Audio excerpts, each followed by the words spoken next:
Prices jumping amid heightened tensions with Iran in the Strait of Hormuz, as we've been discussing. Eamon Javers now has some new details. Eamon, what have you learned?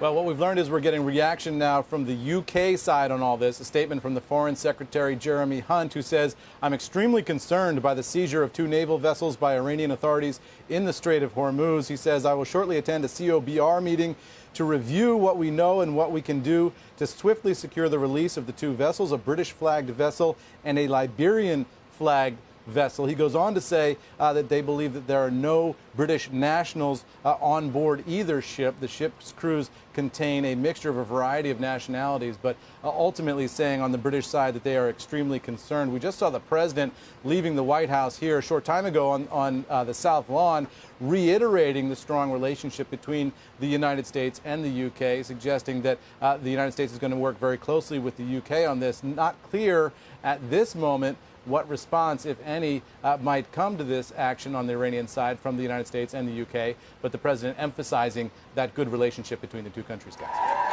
Yeah, Eamon, I think it's the further reports for why there's no Brits on board is that it's in fact a Scandinavian-owned vessel, albeit with a British flag. Doesn't really change the debate here as to whether an allied vessel has been seized and what the likely response would be. But thank you very much for that, Eamon. And sure. The typo in Jeremy Hunt's message there was missing the A on the end of COBRA. COBRA meeting is the emergency response meetings.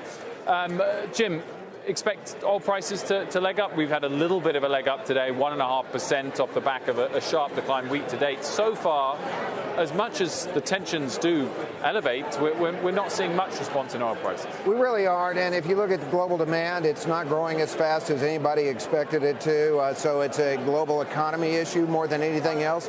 A lot of people expected the dollar to really sell off in here, but the other central banks have been so aggressive that the dollar hadn't really sold off that much, and so oil prices, they really don't have any traction here, and there's a lot of U.S. production, so I think investors need to be pretty careful with this space. We will leave it there. Thank you both very much. Liz Young, Jim LeCamp. Hope you have a lovely weekend.